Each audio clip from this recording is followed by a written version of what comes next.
Désormais, les Louchois seront assujettis à une nouvelle taxe. Il s'agit de celle des immondices des ordures ménagères. Cette taxe sera payée à la mairie de Lubumbashi. On en parle tout de suite avec Maurice Mazel. Et l'on célèbre ce 6 février la journée sans téléphone. Le téléphone est très important mais présente des dangers sur la santé humaine. Voilà tout pour l'essentiel de cette édition du journal. Bienvenue à vous tous. On va tout de suite parler du téléphone portable, cet outil de communication dont on peut se passer. Il est très important, mais présente des dangers sur la santé humaine, notamment sur le cerveau, les oreilles et même les appareils génitaux. Les risques de l'exposition aux ondes magnétiques vont plus loin chez la femme enceinte. Des cas de malformation congénitale. Les explications avec Linda Lukalou, Alex Chunga. Voilà.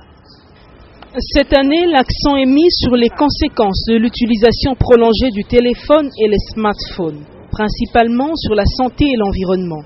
La journée n'a pas pour but d'interdire radicalement l'usage du téléphone, mais plutôt d'attirer l'attention des populations sur les dangers d'utilisation abusive du téléphone et ses composants. Par exemple, le kit oreillette, conçu pour aider les conducteurs à avoir les mains libres une fois qu'un appel tombe, mais il est utilisé à longueur de journée et à volume fort, sans oublier qu'il détourne l'attention.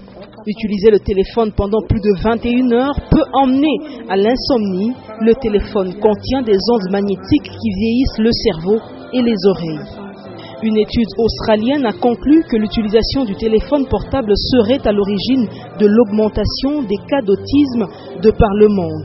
Les précautions à prendre sont éviter de tenir le portable à trop courte distance du corps, particulièrement des zones vulnérables comme le cerveau ou les parties génitales, et ce, même si l'appareil est en charge ou en veille. Beaucoup plus privilégier le mode haut-parleur. Et bien sûr, réduire le nombre et la durée des appels. Tous les élèves finalistes du secondaire et du primaire doivent se munir de la carte Cerny, en plus de la carte d'élève, fiche et macaron. Cette nouvelle carte est obligatoire pour les finalistes et coûte 250 francs congolais. La décision vient du ministre national de l'EPSP, Maker Mwangu Fwamba. Elle s'applique déjà sur les élèves finalistes à l'Exeta de 2015. Retrouvez Jean-Paul Malimbangouège dans ce reportage rendu par Janine Bouchou. Cette année scolaire 2014-2015, le ministère national de l'EPSP a instauré l'usage de la carte Cerny par les élèves. Il s'agit d'une carte électronique qui contiendra toute l'identité de l'élève. Avant de l'avoir au préalable, l'école remettra la fiche électronique de chaque élève pour que Kinshasa, la capitale, envoie au professeur la carte Cerny. Donc c'est une carte qui va faciliter le contrôle ou donc l'identification de l'élève. C'est une carte qui est renouvelable. Chaque année, l'élève devra payer cette carte-là. Cette année en cours, seuls les élèves finalistes du primaire et du secondaire seront détenteurs des cartes Cerny. Selon les autorités de l'EPSP, la carte Cerny facilitera au moment des examens d'État ou à l'examen des fins de cycle primaire les contrôles des élèves dans la salle des épreuves. C'est obligatoire en tout cas. Pour le ministère tient que chaque élève finaliste, surtout pour cette année ici, chaque finaliste doit avoir cette carte. Le gouvernement a pris des dispositions pour demander un petit rien, 250 francs par élève. Donc pour obtenir cette carte, il faudra que l'élève paye 250 francs seulement. Mais dès l'année prochaine, tous les élèves du primaire et du secondaire de chaque promotion auront obligatoirement la carte Cerny. Elle sera renouvelable chaque année scolaire. EPSP toujours, selon le gouvernement provincial du Katanga, les frais de participation aux épreuves d'examen d'État ont été fixés de manière unilatérale par l'inspection générale. Ceci a constitué l'un des points traités lors du dernier conseil des ministres présidé par le vice-gouverneur de province.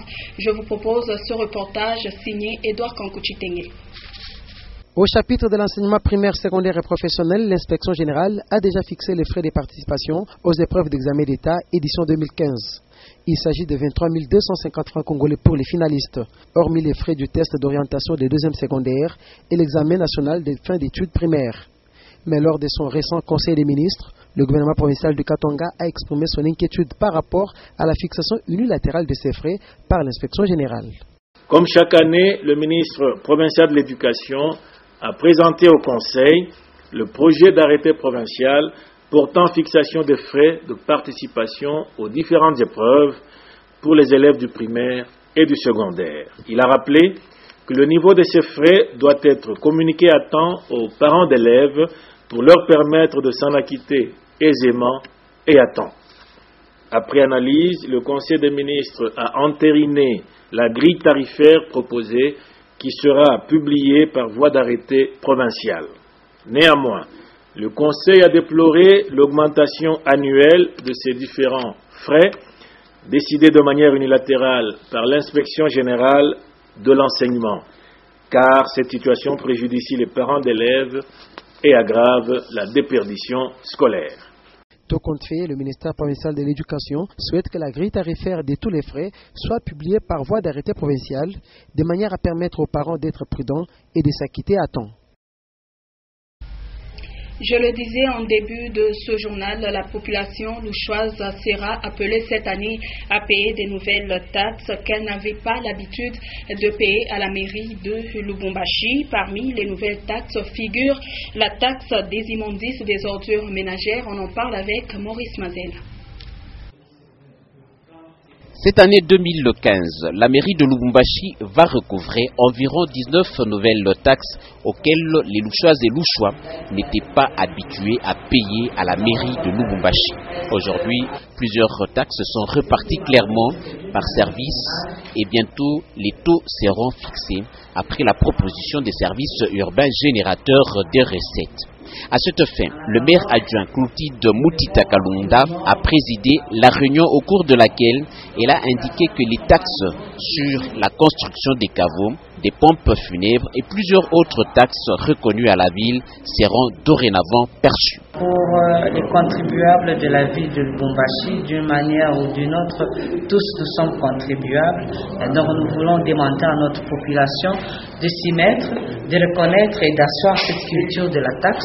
Donc nous demandons à ce que tous ceux-là qui reconnaissent qu'ils doivent à la ville une taxe ou une autre, qu'ils reconnaissent déjà que le recouvrement a commencé et qu'ils n'attendent pas qu'il soit tard. Madame Clotilde Mutita Kalunga a cependant donné la nouvelle ligne de conduite que les percepteurs devront observer sur le terrain. Le maire adjoint a aussi recommandé à ses collaborateurs de déposer obligatoirement le rapport hebdomadaire.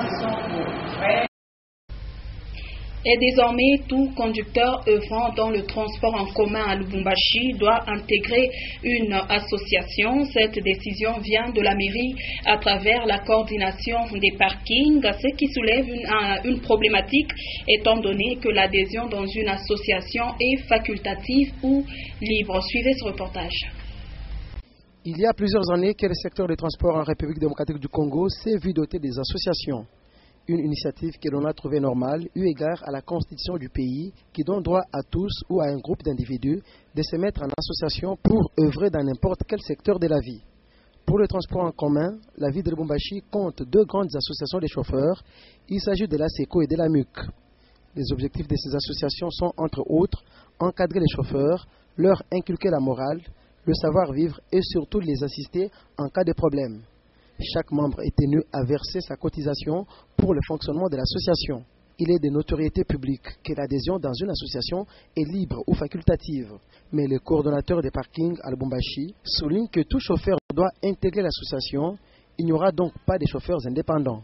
Ceci viole le droit d'adhésion facultative.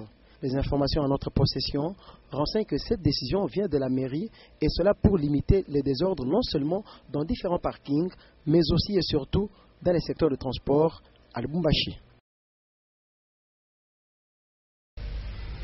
Ginette Martin, ambassadeur du Canada en RDC, et Suleiman Beye, nouveau représentant du bureau OCHA, ont échangé tour à tour avec le vice-gouverneur de province, avec la diplomate canadienne. Ils ont fait la ronde des relations diplomatiques entre la RDC et le Canada. Et avec le deuxième, il était question des actions humanitaires à mener au Katanga. Ce reportage est de Kankuchitenge.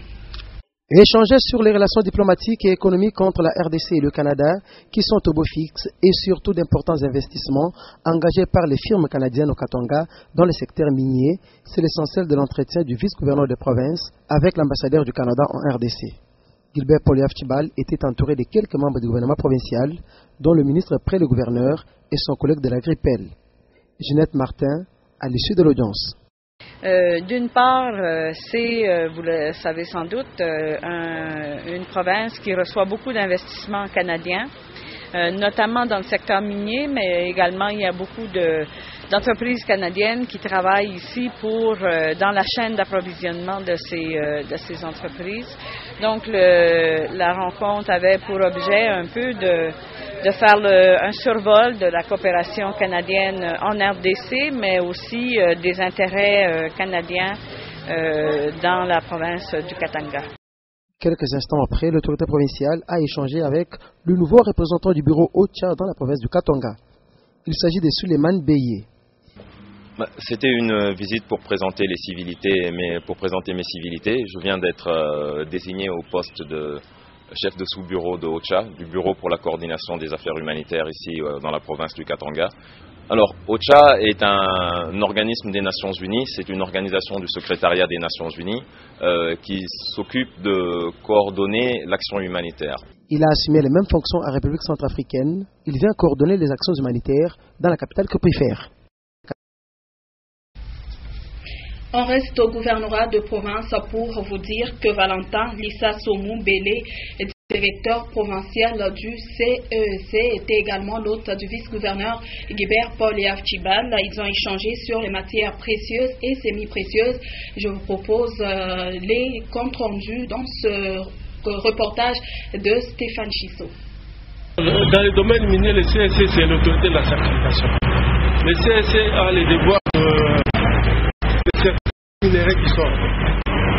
Le CEC doit dire, dans cette certification, le CEC doit dire que tel minerai qui est sorti est réellement tel minéraux, disons que c'est. Le CEC confirme que tel minerai est de tel pourcentage, il donne toutes les caractéristiques.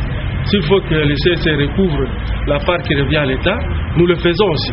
Donc, c'est l'autorité de la certification de la République dominicaine.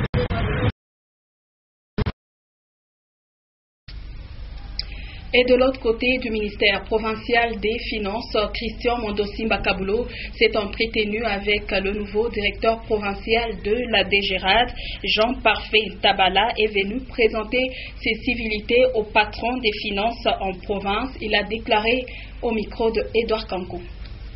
Oui, vous savez, le ministre des Finances provincial est en parfaite